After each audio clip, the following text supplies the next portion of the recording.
que mientras voy exponiendo, pueden meter alguna de esas preguntas que ustedes hicieron, entonces sería perfecto, ¿listo? Ya saben, pueden interrumpir en cualquier momento y no se queden con ninguna duda.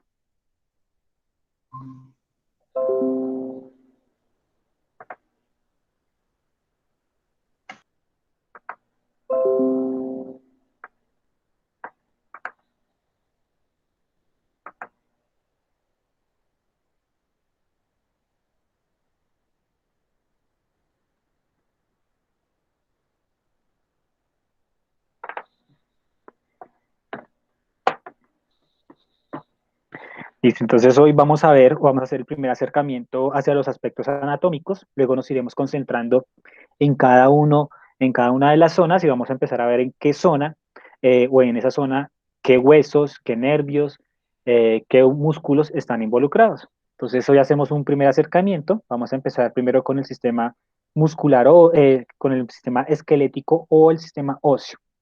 Entonces tenemos que ese sistema está constituido por tres tejidos principalmente. El primero son los huesos, el otro son los cartílagos y finalmente los ligamentos.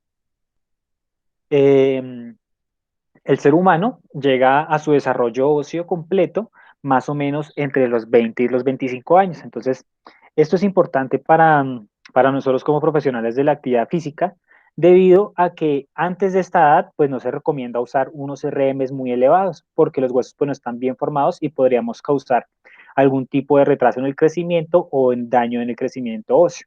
Entonces, ya después de los 18, los 20 años, no hay inconveniente con la posibilidad de realizar RMs elevados. En la bibliografía se encuentra que más o menos tenemos 206 huesos, se pueden encontrar un poco más, pero no varía mucho. ¿Por qué se encuentran más o por qué varía este número? Porque algunos autores eh, toman algunos huesos que están unidos y los separan. Un ejemplo de esos es el hueso eh, del coxis, que son una unión de 5 huesos y pues algunos autores lo cuentan como uno solo y otros autores pues lo van a tomar como los 5 huesos. Ese sistema esquelético tiene varias funciones importantes para el cuerpo humano. El primero y más sobresaliente es la función de sostén. Cuando hablamos de una función de sostén es que va a darle soporte a todos los otros órganos y pues nos va a dar a nosotros una estructura fuerte y móvil, ¿listo? También tiene una función de protección para los otros órganos. Entonces, si vemos la caja torácica, va a estar protegiendo los pulmones, el corazón, el estómago, entre otros. Si vemos el cráneo, pues estará protegiendo principalmente los ojos, el cerebro, y si vemos la columna vertebral, estará protegiendo la espina dorsal. También estos huesos pues, van a funcionar como palancas, y esas palancas pues, nos van a permitir realizar los movimientos.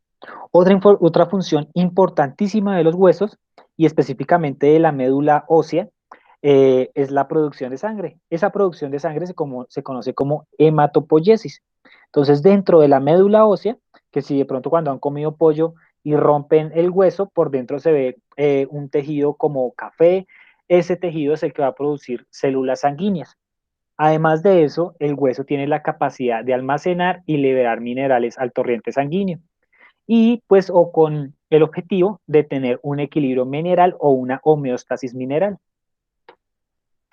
Los huesos, entonces, son órganos que están formados por dos componentes principales, un componente o un material inorgánico. Ese material inorgánico son sales minerales como los fosfatos y el carbonato de calcio. El otro componente son los materiales orgánicos y esos materiales orgánicos son las células, los vasos sanguíneos y la sustancia intercelular que está compuesta principalmente de la proteína conocida como colágeno. Estos dos materiales, el tanto el orgánico como el orgánico, son los que le dan las propiedades mecánicas al hueso. Entonces, esa unión entre esas dos le va a dar la cualidad del hueso de que sea un material rígido, pero a la vez de ser rígido, también es elástico. Entonces, normalmente uno piensa en un hueso y se imagina es un material muy rígido y muy fácil de fracturar, pero esos huesos tienen un se puede decir, soportan cierta cantidad de deformación y presentan propiedades elásticas. Eh, Hablando de la estructura macro del hueso, pues vamos a tener un periósteo, que es una fina membrana que va a rodear todo el hueso, y dentro de esta membrana pues van a tener o van a estar contenidas terminaciones nerviosas y vasos sanguíneos. Si vamos un poco más adentro, en la médula ósea, vamos a tener dos tipos. Una médula amarilla, que va a ser rica en grasa, para sacar energía, porque ese hueso, pues como hace diferentes procesos y produce la sangre, pues va a necesitar energía para sacar de ahí y poder iniciar esos procesos. La otra parte es la médula roja, donde encontramos células que van a estar en constante división y van a generar elementos fundamentales para la sangre. Si vemos el hueso, tendríamos este diagrama donde vemos el periósteo, que es esta capita, que es esta capa que recubre los huesos. También se ve en el pollo, cuando uno come, uno quita esa capita, y esa capa, pues va a estar, entre esa capa van a estar entrelazados los vasos sanguíneos y los nervios. Si vamos más adentro, pues vamos a encontrar dos tipos de huesos. Ahorita vamos a verlos más adelante. Vamos a encontrar el hueso compacto, que son varias láminas unidas, y vamos a encontrar el hueso esponjoso, que es un hueso que tiene una forma con muchos huequitos y se puede decir que es similar a un panal de abejas. Y adentro, pues encontraremos la médula ósea, el dos tipos, la amarilla y la roja. Este sería un corte transversal, hueso compacto, hueso esponjoso, y adentro estaría la médula ósea, rodeando todo el periósteo. Hablando de la estructura ósea, pero más molecular, más hacia lo pequeño, estaremos teniendo tres tipos de células. Primero encontramos los osteoblastos, que son los que van a formar el hueso. Luego encontramos los osteocitos, que son los que van a ayudar a nutrir, haciendo ese intercambio de nutrientes. Y finalmente encontramos los osteoclastos, que son los que van a destruir el hueso. Esto es un proceso que siempre está en el cuerpo, siempre se está dando, siempre se está creando huesos, siempre se está destruyendo huesos. Entonces la célula que ya está vieja va a entrar un osteoclasto, se va a convertir en un osteoclasto para consumirla. Y pues nuevamente pues lo va a reemplazar un osteoblasto. ¿Listo? Esto es lo que también se ve en una fractura. Cuando hay una fractura, pues los osteoblastos se activan para formar hueso y formar el callo óseo y pues poner el ambiente necesario para que se vuelva a soldar ese hueso adecuadamente. Entonces es un proceso continuo. Con la vejez se va a disminuir la producción de osteoblastos y pues va a ser más difícil la regeneración de ese tejido óseo. Los huesos en dos clasificaciones generales. Tenemos una que es según su tipo. Entonces tenemos eh, el hueso de tipo compacto y el hueso de tipo esponjoso. Ese hueso de tipo compacto va a tener una disposición concéntrica de sus elementos. Cuando hablamos de una disposición concéntrica, estamos hablando de que eh, el hueso se va a conformar como un árbol. Entonces, ustedes han visto cuando se corta un árbol, pues hay varios aros que van por láminas. Entonces, una lámina inicial en forma circular, luego la cubre otra lámina y otra lámina y otra lámina y otra lámina. Esa sería la disposición de un hueso compacto. Si hablamos del hueso esponjoso, ese hueso esponjoso va a formar trabéculas. Esas trabéculas son las que yo le decía que son huecos que se pueden parecer y se pueden hacer una analogía con el panal de abejas, porque pues además de que hacen el hueso más liviano, también lo hacen más resistente a algún tipo de carga. Si hablamos de su forma, pues vamos a encontrar huesos irregulares, huesos largos, huesos planos y huesos cortos. Esos huesos irregulares, pues encontraremos algunos como son los huesos, las vértebras cervicales, que pena, las vértebras de la columna, algunos huesos del oído. Si hablamos de huesos largos, vamos a encontrar el fémur, la tibia, el peroné, el húmero, entre otros. Y si hablamos de huesos planos, estaremos hablando principalmente del cráneo y algunos otros. Los huesos cortos, pues son huesos que tienen más o menos su mismo largo y su mismo ancho y tienen un grosor muy similar. Entonces tienen más o menos una conformación cúbica, se podría decir.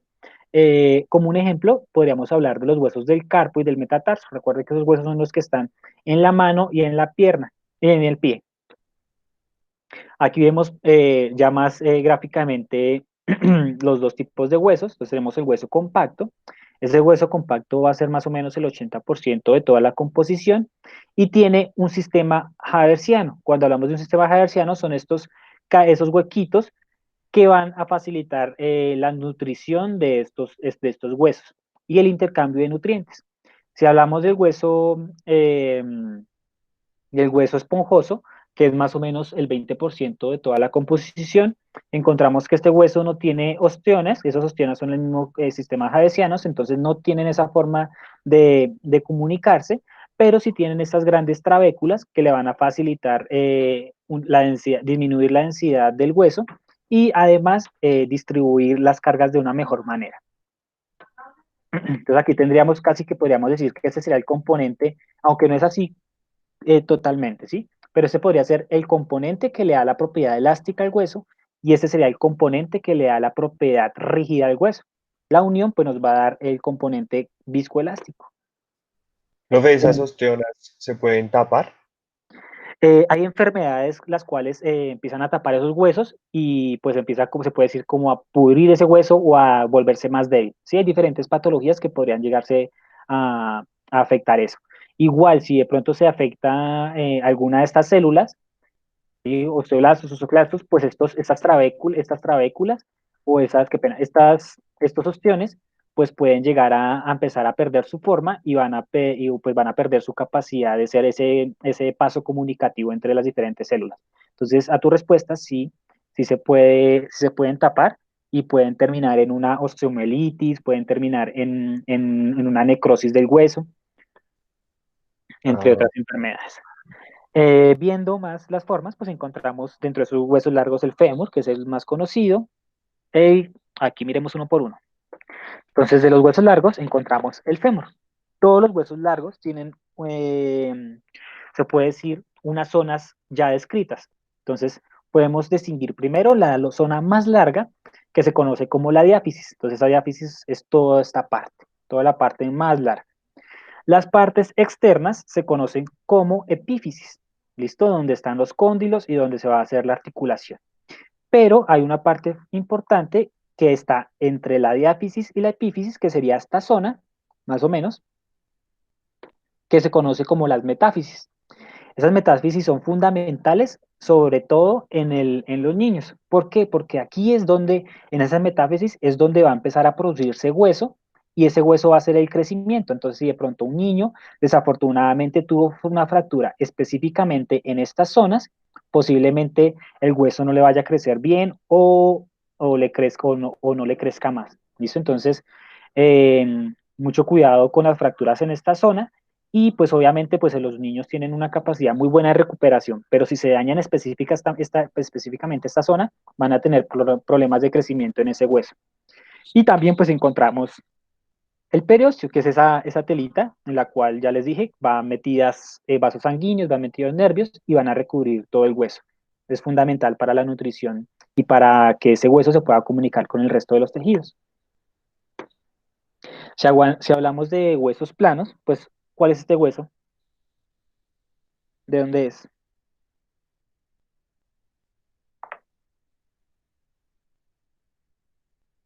No, no se les ocurre. ¿cómo, profe? Es que se escuchó entrecortado. ¿Este hueso de dónde es? ¿O cómo se llama?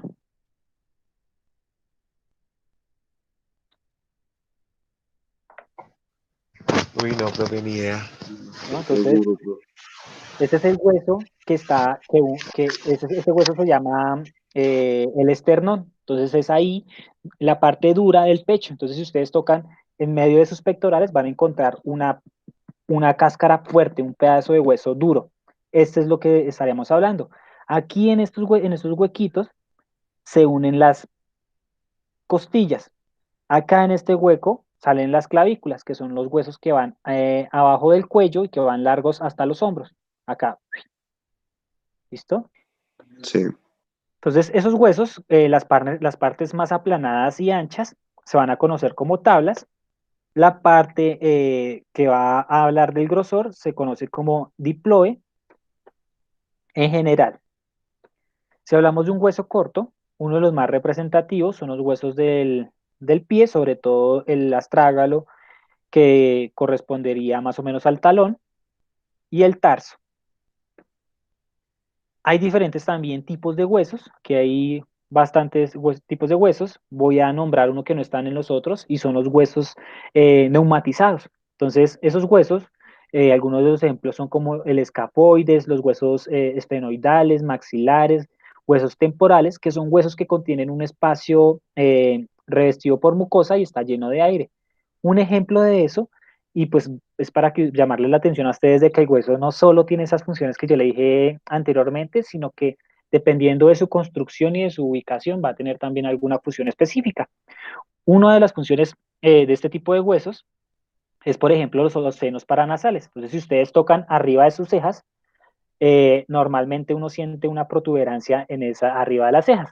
¿Sí? Esos se llaman los senos paranasales. Una de las funciones más importantes de esos senos paranasales es calentar un poco el aire que uno inhala por la nariz. Entonces, es para que tengan en cuenta y saber que los huesos no solo tienen esa función de soporte, sino que también tienen algunas funciones específicas según la forma en que están conformados y la ubicación. Hablando de ese esqueleto, entonces vamos a tomar en cuenta que son 206 huesos. Esos 206 huesos, pues, se dividen en dos partes principales. El primero, pues, es la parte axial. Cuando hablamos de parte axial, estamos hablando del tronco y la cabeza. Cuando hablamos de la parte apendicular, estamos hablando de las extremidades, brazos y piernas. Entonces, en la parte axial vamos a encontrar 80 huesos. Dentro de esos 80 huesos, pues vamos a encontrar que 22 van a corresponder a la cabeza, 26 huesos van a corresponder a la columna vertebral. Aquí este número puede variar por lo que les decía, porque hay algunas zonas, hay algunos huesos que se han fusionado con la evolución y pues algunos autores todavía lo cuentan como varios huesos y otros autores lo cuentan como uno solo. Aquí lo están contando como uno solo. Ya vamos a verlo más detenidamente. En el oído tenemos 6 huesos. Recuerden que esos 6 huesos son importantísimos para transformar las ondas mecánicas a ondas eléctricas. En la caja torácica tenemos alrededor de 25 huesos y tenemos unioides. Qué pena, regáleme un momento.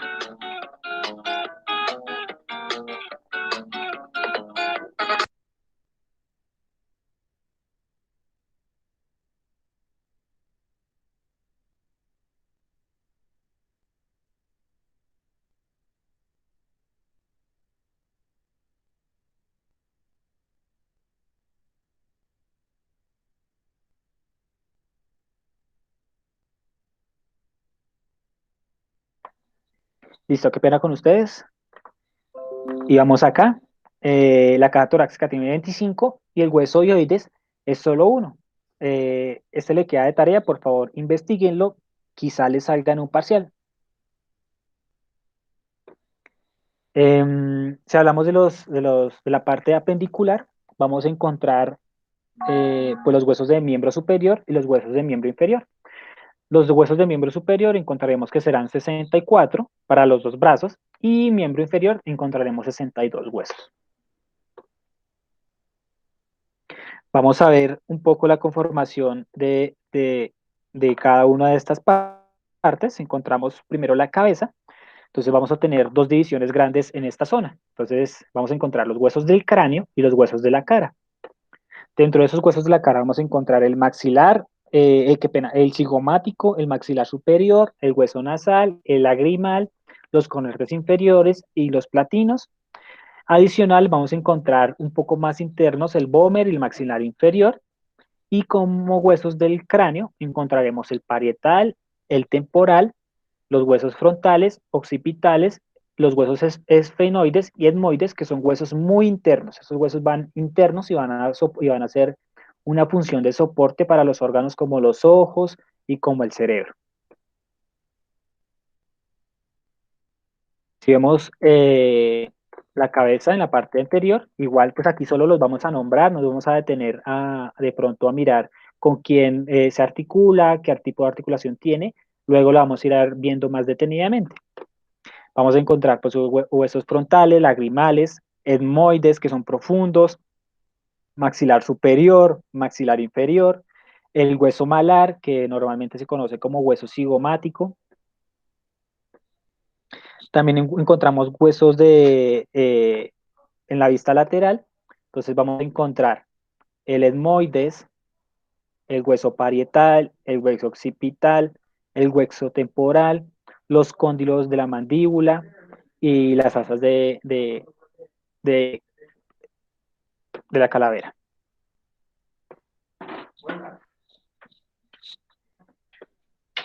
Eh, Aquí vemos un corte sagital de la cabeza.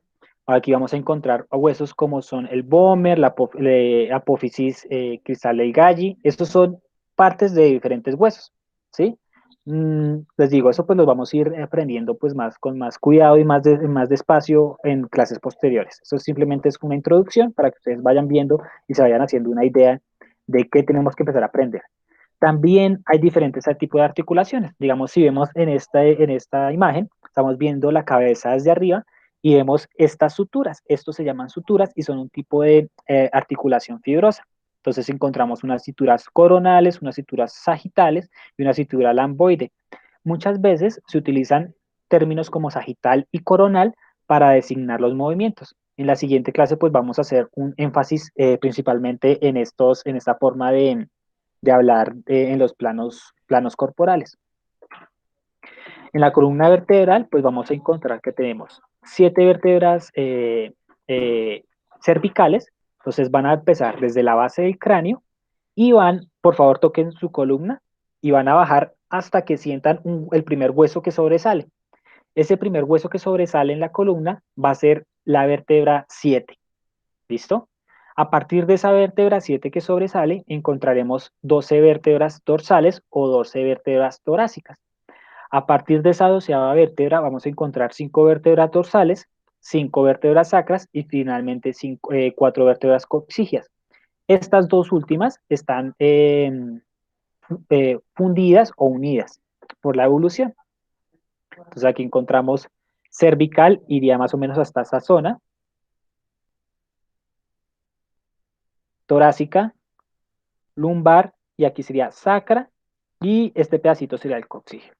Igual es importante reconocer que la columna tiene unas curvas normales y fisiológicas, entonces tenemos que cuando la curva va hacia adelante, como esta y como esta, la vamos a conocer como una curva lordótica o una lordosis. Entonces nos encontramos que está la lordosis cervical y la lordosis lumbar. Si la columna va en sentido contrario, o sea, va con la concavidad hacia atrás, encontraremos que se designan como una cifosis. Entonces serán la cifosis torácica y la cifosis sacroiliaca, sacrocoxígea, qué pena. Eh, Casi todas las vértebras tienen una misma conformación, van a variar también dependiendo de en qué lugar se ubiquen, pero casi todas las vértebras tienen esta forma.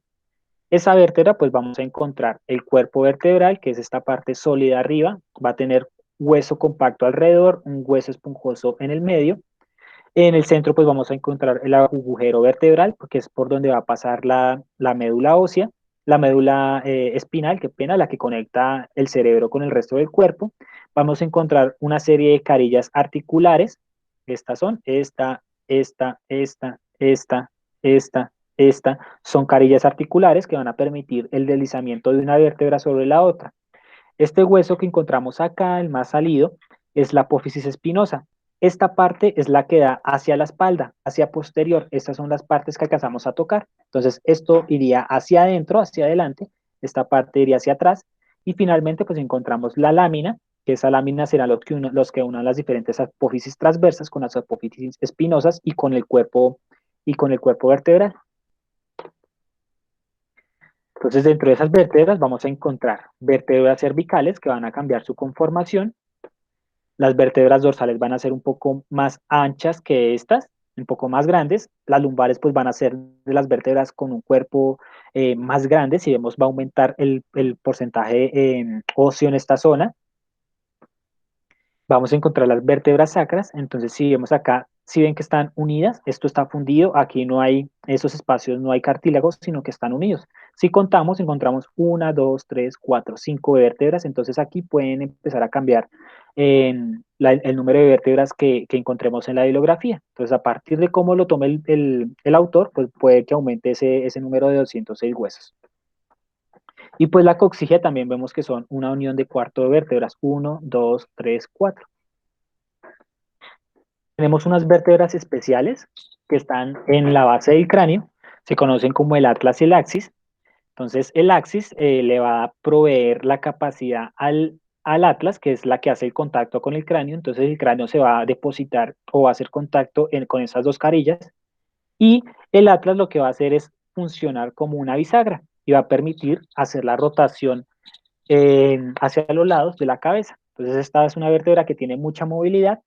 Igual tiene muchísimos ligamentos para darle estabilidad por esa movilidad también que tiene. Entonces vamos a encontrar en el atlas el arco anterior, la concavidad glenoidea y el arco posterior. En el atlas pues vamos a encontrar la apófisis odontoide, que es la que se metería acá con el arco anterior, que pena con el arco posterior, y la apófisis espinosa, que recuerden que cuando hablamos de apófisis espinosas son las que van hacia atrás, ¿listo?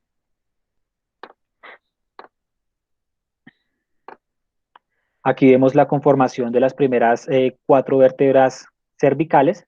Vemos el atlas y el axis, cómo se unen. ¿Sí? Entonces van a ver que esto le va a permitir a esta vértebra rotar sobre su propio eje, que en este caso sería, ¿cómo se llama ese eje? Ese eje se llama apófisis odontoides.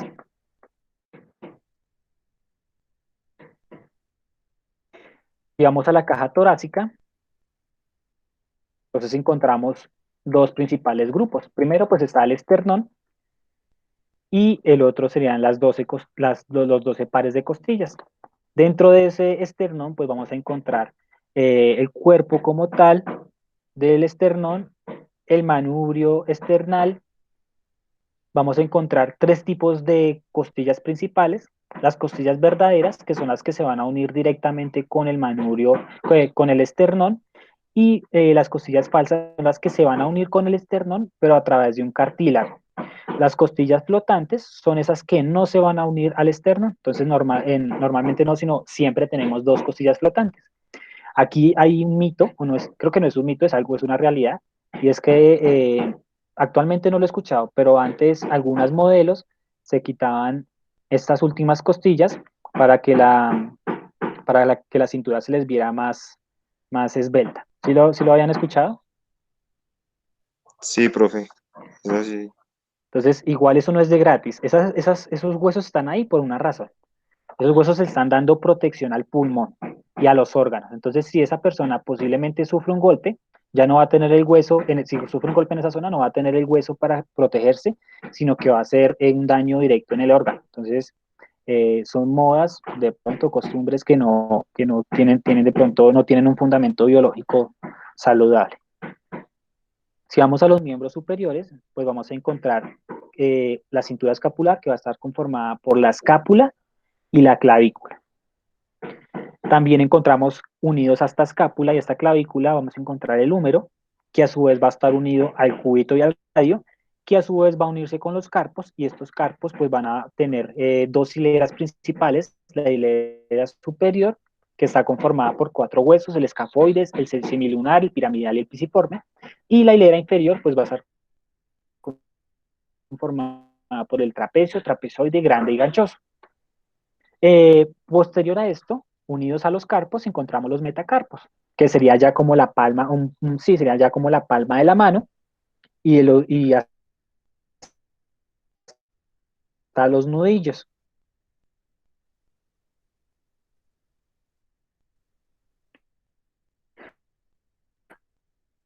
Luego de esos carpos, vamos a encontrar las falanges. También se puede distal. Hablando específicamente de la escápula y el húmero, pues vamos a encontrar esta conformación. Entonces, la escápula es este hueso, que algunas personas le dicen la paleta. ¿Mm?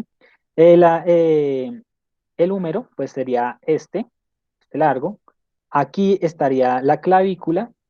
Este huesito de acá es la espina de la escápula, y van a conformar la cintura escapular junto con junto con los otros pares de huesos, con el otro brazo.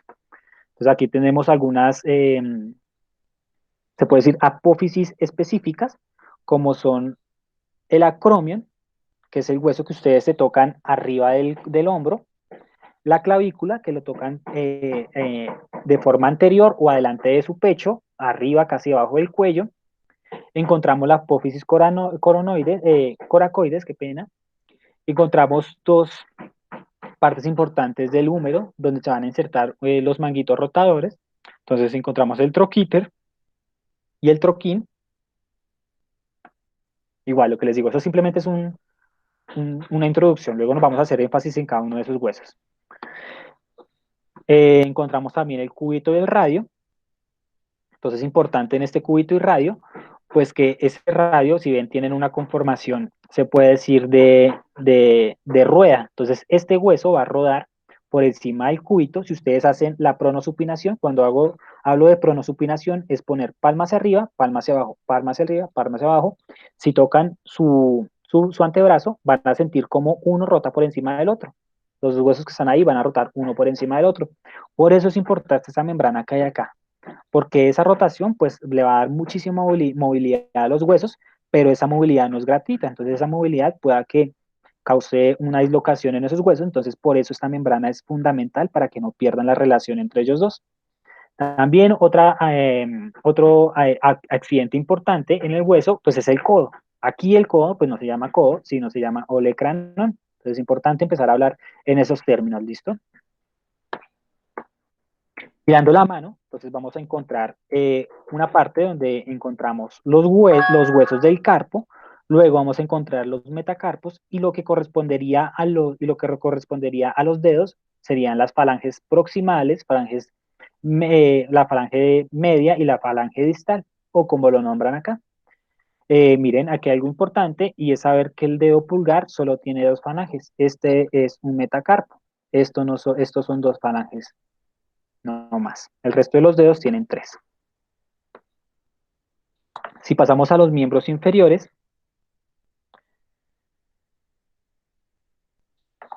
dentro de los miembros inferiores, pues vamos a encontrar la cintura pélvica. Esa cintura pélvica pues va a ser la unión ilíaco-coxal.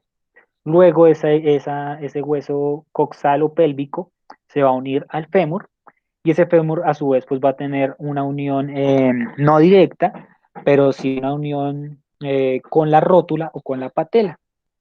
Esa patela a su vez pues va a estar superficial a la tibia y el peroné, que a su vez se van a unir a los tarsos y esos tarsos pues van a estar conformados por dos grupos principales.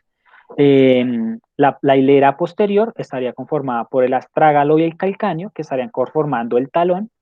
La hilera anterior estarían conformados por los huesos cuboides, escafoides y cuneiforme. Y posterior a esto, pues vamos a encontrar los metatarsos, que en este caso son 5, uno para cada dedo. Posterior a esto, pues vamos a las falanges, que son 14 falanges en total, igual falange proximal, falange media y falange distal. Vamos a ver detenidamente el hueso coxal o el ilíaco. Entonces, ese hueso coxal está unido, es la unión de tres huesos. Entonces, esos huesos son el isquion, el pubis y el ilion. ¿Cuál parte creen que es adelante y cuál parte creen que es atrás? Eso es una vista lateral, como si ustedes los estuvieran viendo la cadera lateral. ¿Cuál va adelante y cuál va atrás? ¿Qué color? El El rojo, amarillo, el amarillo va atrás. No, el amarillo va arriba. Entre el azul y el rojo, ¿cuál va adelante y cuál va atrás? Ah, el rojo, profe. Entonces, es correcto. Entonces, el rojo es el que va adelante. Entonces, aquí adelante estarían los genitales y este isquion, si ustedes tocan ahí donde están sentados, pues es donde uno se sienta, es ese huesito que se siente en el glúteo. ¿Listo? Si ustedes tocan su cadera, en la parte delantera van a encontrar un hueso que se va, una puntica que se sale, esa es la cresta ilíaca anterosuperior. Si siguen ese recorrido hacia atrás, van a encontrar la cresta ilíaca anteroposterior. ¿Listo? Eso sería como la cadera. Este hueso de acá, este círculo de acá, ¿qué es? ¿O para qué sirve? Ahí que va.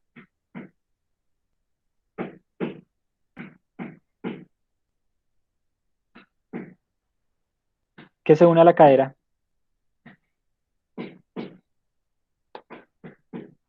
Entonces, A jugar. esa parte se conoce como el acetábulo. En ese acetábulo se va a meter la cabeza del fémur. Entonces, ahí es donde se une el fémur con la cadera. Normalmente, pues, la gente le dice a todo este componente cadera. Este agujero obturador es importante porque aquí van a pasar diferentes músculos, diferentes estructuras sanguíneas y nerviosas. Entonces, esa sería la conformación de la pelvis. Encontramos la unión del hueso sacro con los huesos ilíacos, que a su vez van a conformar el hueso coxal, y ese hueso coxal pues se va a unir con las cabezas del fémur.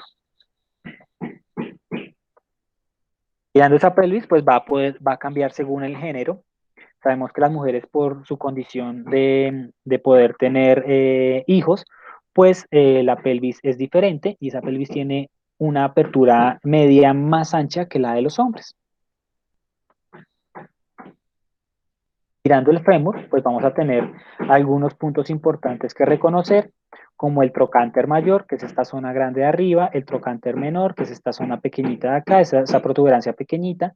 Tenemos también la cabeza del fémur, el cuello anatómico del fémur, la línea áspera. Este tipo de línea pues va a ser importante para la inserción de diferentes músculos. Sobre todo aquí, como lo estamos viendo por detrás, se van a insertar muchos de los isquiotibiales. Más abajito del fémur, pues vamos a encontrar la tibia y el peroné. Entonces, dentro de esa tibia y ese peroné, vamos a ver algunos puntos importantes. Nuevamente, una línea oblicua, que esas tipo de líneas pues sirven para que los huesos se sujeten a esta zona, este hueso. Vamos a encontrar los maliolos. Entonces, los maliolos son los tobillos, se puede decir. Entonces, el tobillo externo, tobillo interno.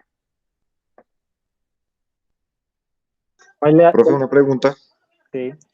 ¿Por qué en los tobillos siempre en el fútbol se presenta, la mayoría de veces los jugadores se lesionan por esguince? ¿A qué se debe eso? Es Pues muy, ¿no es está bien protegido el tobillo o las fibras? como es una articulación que tiene, o sea, es una articulación que tiene varios huesos alrededor. Entonces, mira, si cuentas acá tiene uno y dos. Si vemos el pie, tiene aquí otra articulación, ¿sí? Entonces son tres articulaciones en una misma, tres huesos en una misma articulación.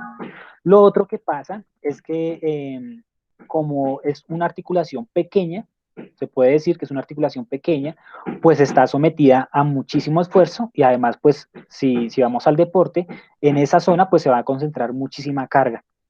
Eh, lo que pasa ahí es que hay debilidad, puede ser muscular, y segundo, pues puede haber un déficit propioceptivo, un déficit en el equilibrio. Entonces, si la persona no sabe reconocer cuándo está bien parada, cuándo está pisando mal, pues lo más posible, lo más seguro es que con un esfuerzo grande y repentino, pues se salga el... ¿Te acuerdas qué es un esguince? ¿Cuál es la definición del esguince? ¿Qué, qué, te- qué, qué pena, qué tejido se lesiona en un esguince?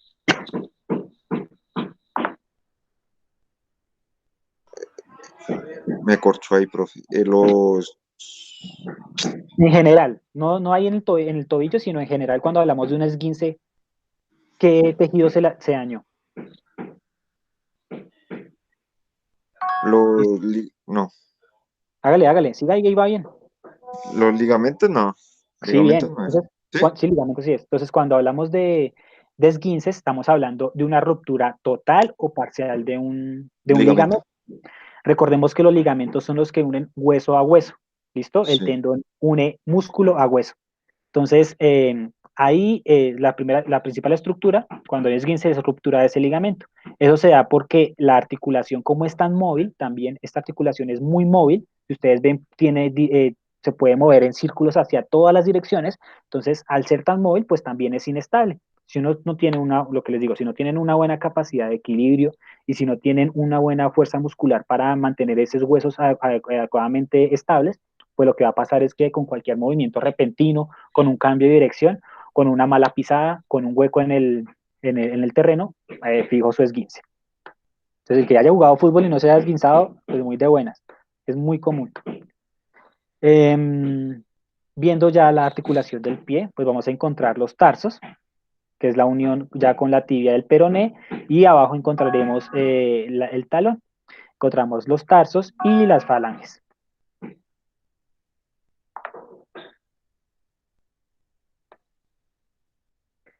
Vamos a ver las articulaciones. Esto de las articulaciones vamos a nombrarlo muy rápido, no me voy a detener, porque pues ustedes necesito que lo lean con cuidado y lo entiendan. Entonces, en la actividad que les voy a dejar hoy, ahorita mismo se la subo, pues van a tener que leer un artículo, es muy corto, ahorita se los muestro, es un artículo con letra grande, con 6 páginas, que va a hablar solo sobre articulaciones. Igual aquí vamos a dar como una primera pincelada. Dentro de esa clasificación de las articulaciones, pues vamos a encontrar las articulaciones de tipo sinartrosis, las articulaciones de tipo anfiartrosis y las articulaciones de tipo anfiartrosis. Entonces, esas son las que tienen más movilidad. Luego les continuaría esta que no tiene tanta movilidad, pero sí pueden llegar a tener un grado de movilidad importante. Y finalmente las sinartrosis son las que prácticamente no tienen movilidad, como esas suturas que le mostraban en el cráneo. Hay más clasificaciones según el tipo inicial.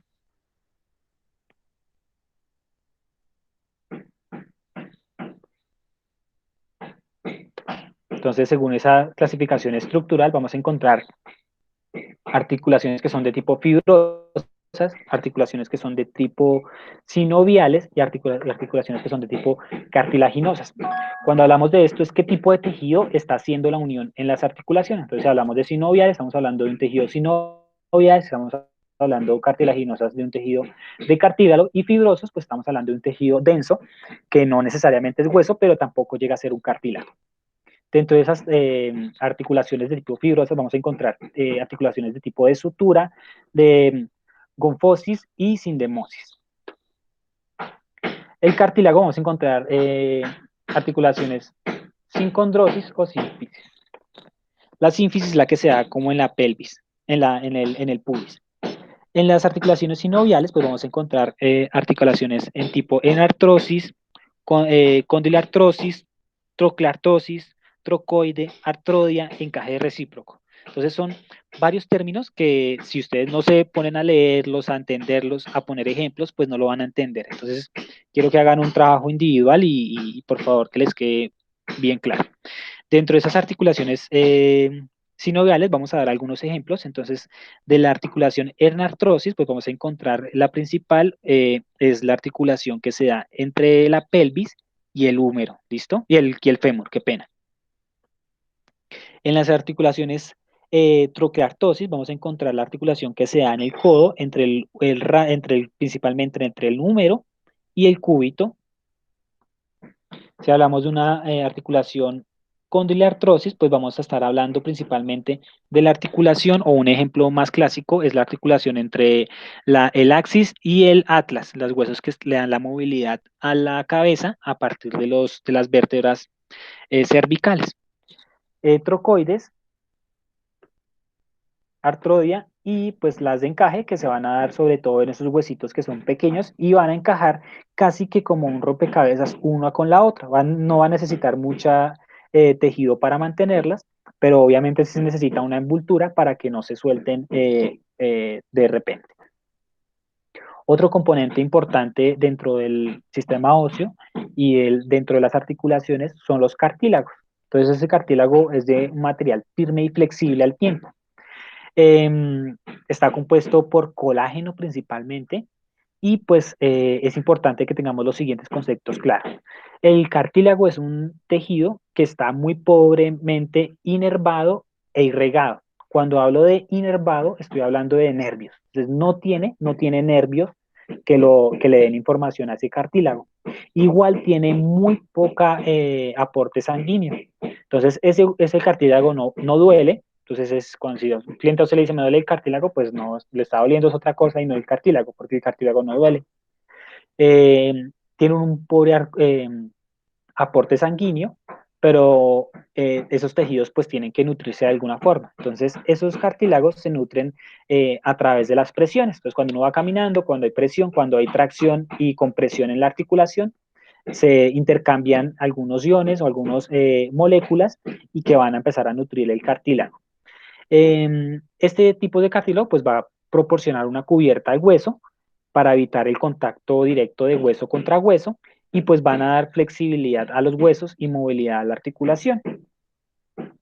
Si hablamos de los ligamentos, lo que ya nos habíamos adelantado un poco, entonces encontramos que es un tejido fibroso elástico y su función es unir dos huesos, de hueso a hueso. Entonces encontramos el ligamento rotuliano, que va a unir la patela o la rótula con la tibia. ¿Listo? Si vemos el tendón del cuádriceps, pues es un tendón porque está uniendo el cuádriceps con un hueso, que en este caso sería la patela. Encontramos también los ligamentos cruzados. Entonces también es un tendón, un ligamento que se daña muchísimo los deportistas por hacer rotaciones en que se le quedan los taches clavados y hace la rotación y entonces estos ligamentos se van a romper. Eso como para hablar del sistema esquelético. ¿Tienen alguna pregunta, alguna duda, inquietud, aporte, corrección? Ninguno, profe. Profe, yo sí tengo una pregunta.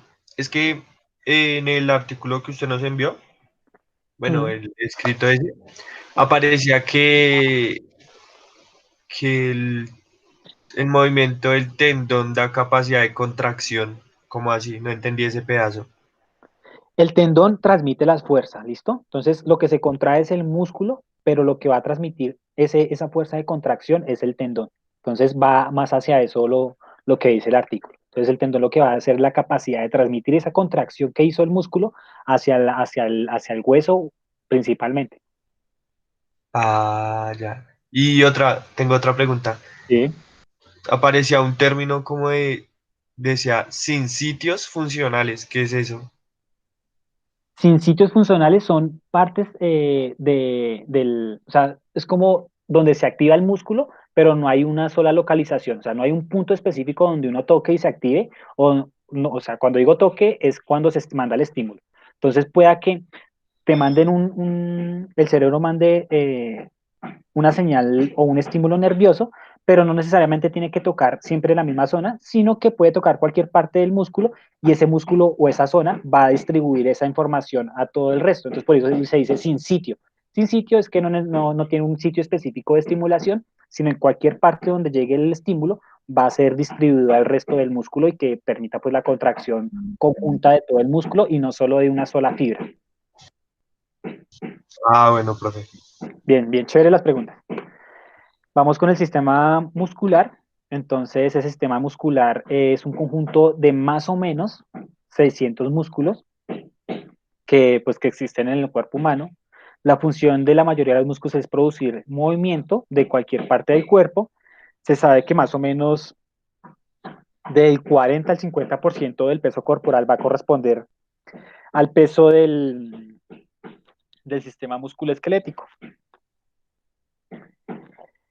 Algunas de las funciones principales de ese sistema muscular va a ser crear un equilibrio al estabilizar las posiciones del cuerpo, además de producir el movimiento, regular el volumen de los órganos, movilizar sustancias del cuerpo y producir calor. Recordemos que el músculo es uno de los principales consumidores de oxígeno y consumidores de energía, de ATP.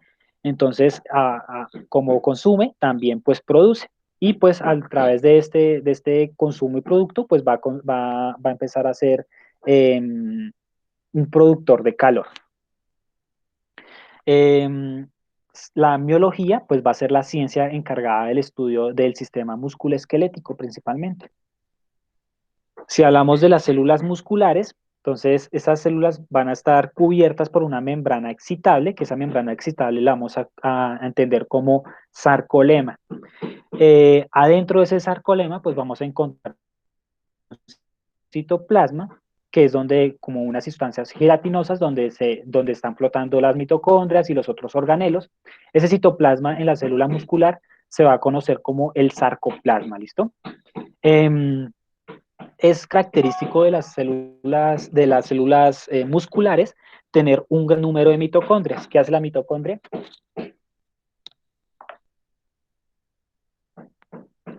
¿Cuál es la función principal de las mitocondrias?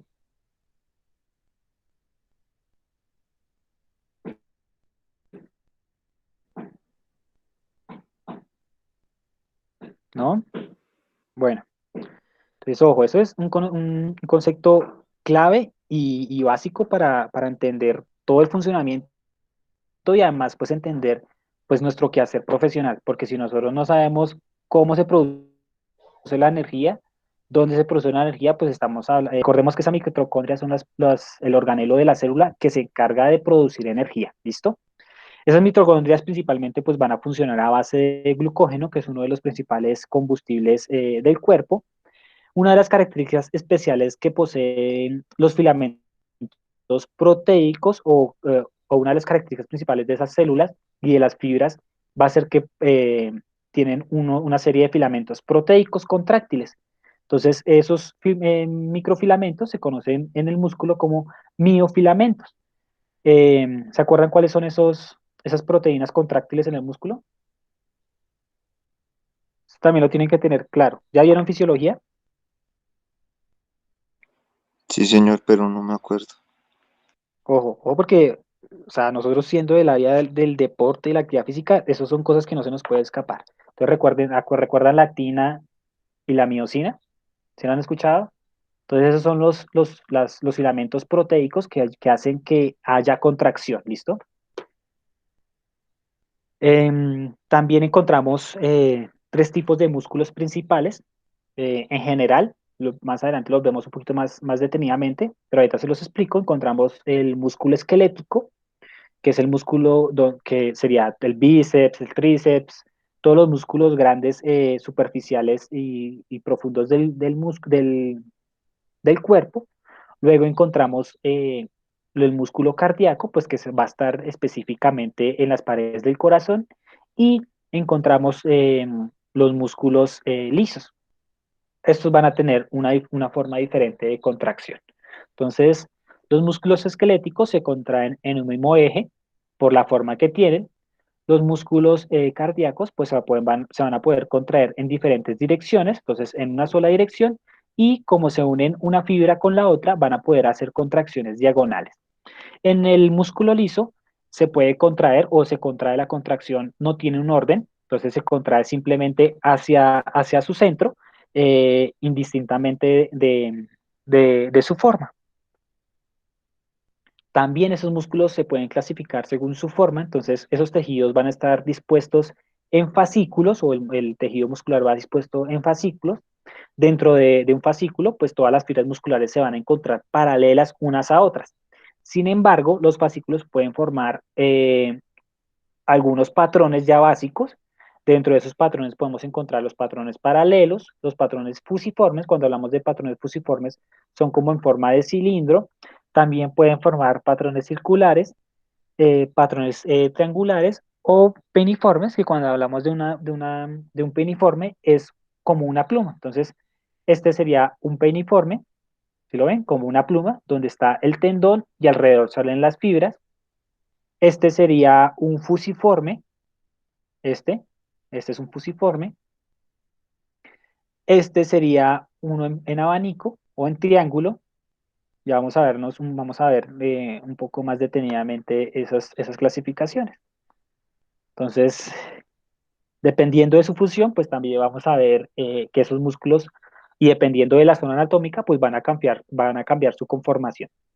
Uno de los más comunes son los músculos planos. Entonces están formados o tienen una forma de abanico y básicamente se caracteriza porque su base es plana y pues se va a ir ampliando a medida que llega al origen.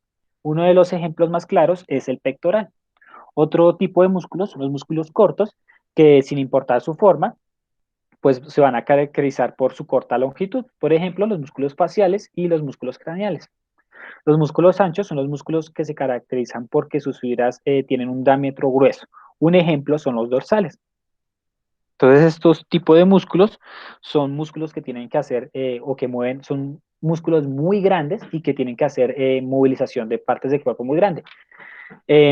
Si miramos los músculos alargados o fusiformes, son los músculos anchos en el centro y que se van estrechando hacia qué pena, son músculos anchos en el centro y se van estrechando hacia los extremos. Los ejemplos más comunes son el bíceps y el tríceps, como se los nombraba anteriormente. También tenemos músculos unipiniformes, que es que poseen una forma media de pluma y nacen desde la lateral del tendón, y algunos de los ejemplos más comunes son los músculos del pie, de los dedos del pie. También encontramos esa conformación en pluma, generalmente se conoce como bipeniados. Entonces tenemos el tendón y de ese tendón salen fibras musculares hacia los lados como si fueran una pluma. Un ejemplo de esto pues es el recto femoral. También encontramos multiplineados, donde se van a encontrar una organización diferente, y puede ser una combinación entre unipineados y bipineados. También tenemos músculos digástricos, que son músculos que tienen dos vientres musculares, se extienden y pues están unidos se puede decir, por un tendón entre ellos. Sería más o menos como este, no, ¿dónde está? Más o menos como este, miren, ¿sí ven? Entonces son dos músculos fusiformes que tienen una unión entre ellos, pero no son el mismo músculo. Tenemos también músculos como el bíceps y el tríceps, que se van a caracterizar porque tienen dos cabezas. Cuando hablamos de bíceps es porque tienen dos cabezas, tienen un mismo origen, pero ese origen se va a ir dividiendo en dos cabezas y llega a dos orígenes diferentes. Cuando hablamos de tríceps es igual al anterior, es similar al anterior. Entonces el músculo viene en su inserción, viene de una sola inserción, pero cuando va a llegar al origen o a su otra inserción, se empieza a dividir en tres cabezas. Y finalmente pues tenemos el cuádriceps, que es similar a los dos anteriores, pero a diferencia en este caso pues van a haber 4 tendones insertados de forma individual al hueso. ¿Listo? Entonces aquí están algunos de los ejemplos: el fusiforme, el bíceps, miren las dos cabezas, igual con el tríceps pues sería aquí la tercera cabeza, el digástrico, el poligástrico.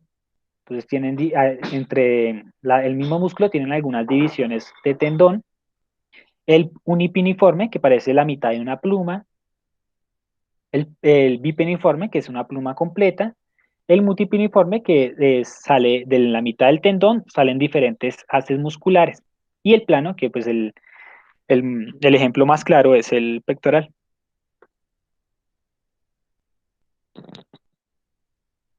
Entonces, el músculo es un órgano contráctil que va a determinar la forma y el contorno del cuerpo. Por eso es tan importante, o por eso algunas personas le dan tanta importancia al fitness muscular, y le hacen una relación con la estética.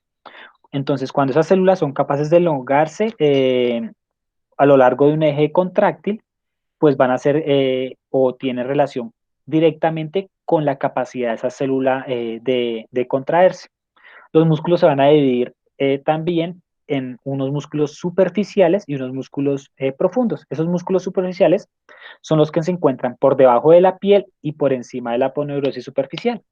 Y los otros pues son los que van a estar por debajo de esa aponeurosis. Entonces nosotros en el masaje lo que vamos a hacer es impactar principalmente los músculos superficiales, ¿listo? Igual hay algunas técnicas que le permiten a uno entrar a los músculos más profundos, pero pues se tiene que hacer con muchísimo cuidado y se tiene que tener un conocimiento muy claro de la anatomía para no entrar de pronto a lesionar. En vez de, de, de quitar el dolor o de relajar, quizá podamos causar una lesión o un estancamiento venoso. Entonces, como habíamos visto antes, existen 3 tipos de tejidos musculares y pues a su vez pues 3 tipos de músculos. Entonces serían el tejido muscular esquelético, que se describe como ese músculo que es voluntario. Entonces es importante aquí es la palabra voluntario porque se contrae a voluntad, entonces se contrae cuando usted quiere. Em, Consta de gran número de fibras musculares y están conformados por pequeños haces de fibras que están envueltas a su vez por un perimicio, y todo ese músculo pues a su vez está conformado o está envuelto por un epimicio. Cuando hablamos de ese perimicio, de ese epimicio, son como ese perósteo en el hueso, que es una telita pequeñita, una tela delgada de tejido conectivo que le va a facilitar a los huesos, tanto a los huesos a los músculos deslizarse y pues no perder su conformación. Si hablamos del músculo liso, pues se va a describir como ese músculo visceral que no es voluntario o involuntario. Entonces ese músculo no lo podemos contraer o voluntariamente, se contrae simplemente por estímulo y por una acción refleja. Se encuentra normalmente en los vasos sanguíneos, en los vasos linfáticos, en el tubo digestivo, en las vías respiratorias, en la vejiga, en las vías biliares, en los úteros.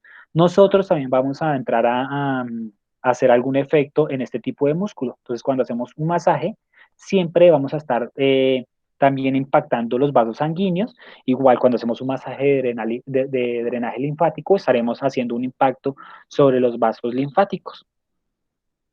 El último grupo, el último tejido muscular es el tejido cardíaco, entonces este músculo se encuentra exclusivamente en las paredes del corazón y no está bajo el control de nosotros, sino es un control automático.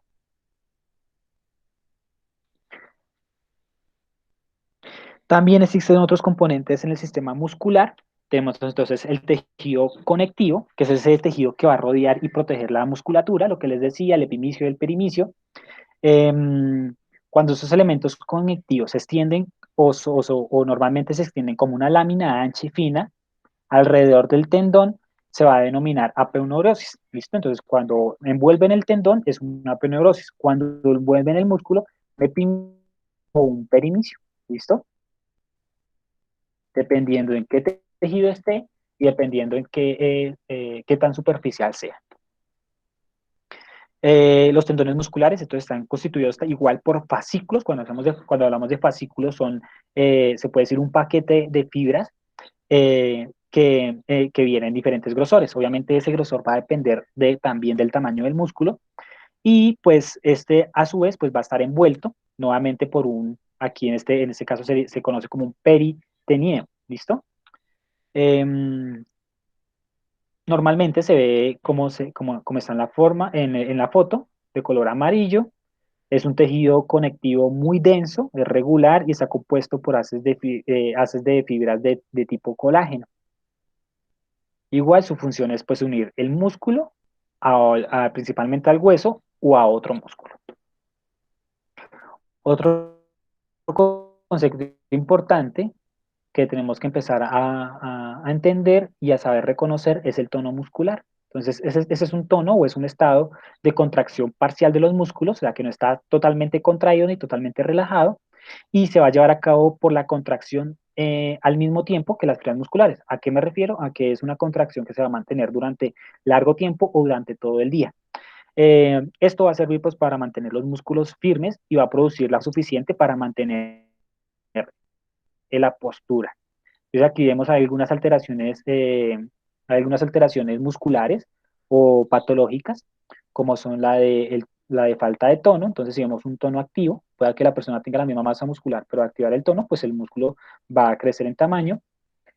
Algunas enfermedades hacen que el tono quede completamente inactivo, entonces la persona no puede mantener una postura por largo tiempo, o por el contrario, hay algunas enfermedades que lo que hacen es activar muchísimo el tono y son esas tipo de personas que no pueden de pronto moverse con facilidad, que les duelen las articulaciones, que tienen constantemente espasmos y pues obviamente ya va a estar relacionada con alguna enfermedad, ya sea genética o tóxica.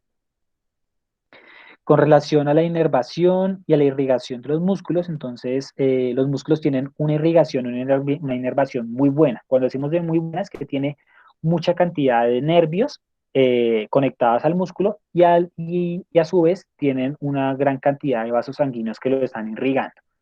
Em,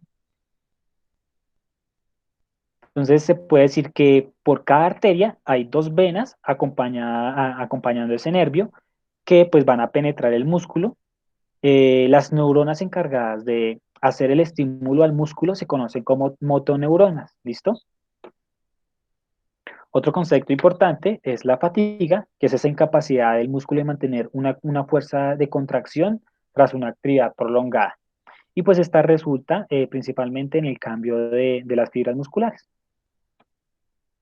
Finalmente, pues, ¿qué tenemos que tener en cuenta para cuando hagamos el masaje? Entonces, saber con relación al sistema muscular, saber la situación. Cuando hablamos de la situación, estoy hablando de en dónde se ubica ese músculo, la forma que tiene ese músculo, la dirección de las fibras es importantísimo, el número de divisiones que tiene, porque eso va a variar entonces hacia qué dirección vamos a ir, cuántas veces tenemos que repetirlo. La función del músculo también es importante por si necesitamos estirar el músculo, entonces es importante saber cuál es la función y hacer el movimiento contrario.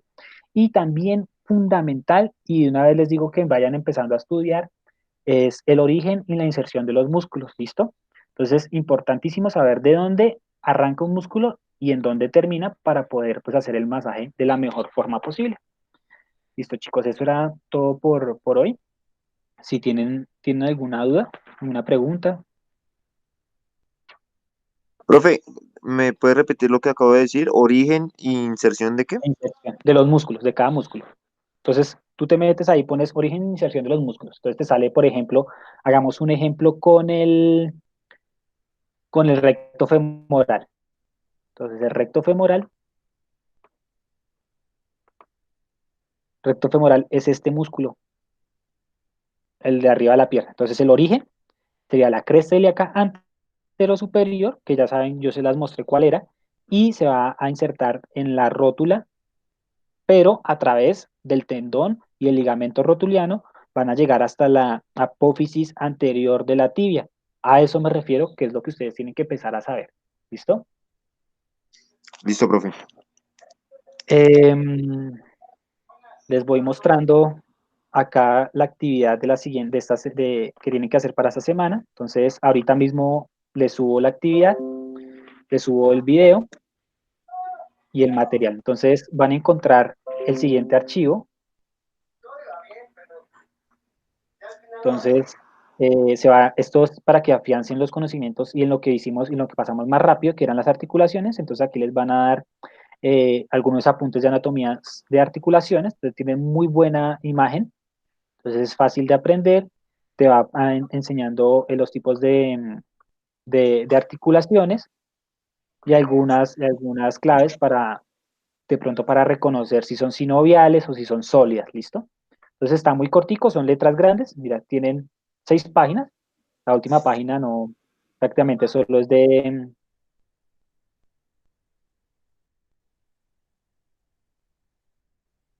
información. Entonces, lo que quiero que hagan es que con esta información me hagan un mapa mental muy sencillo. ¿Listo? Este mapa mental puede ser ya sea en Word, en PowerPoint, a mano. Lo único que les pido, chicos, eso era todo por hoy. Muchísimas gracias por asistir. Nos vemos igual el otro miércoles a la misma hora, mismo link.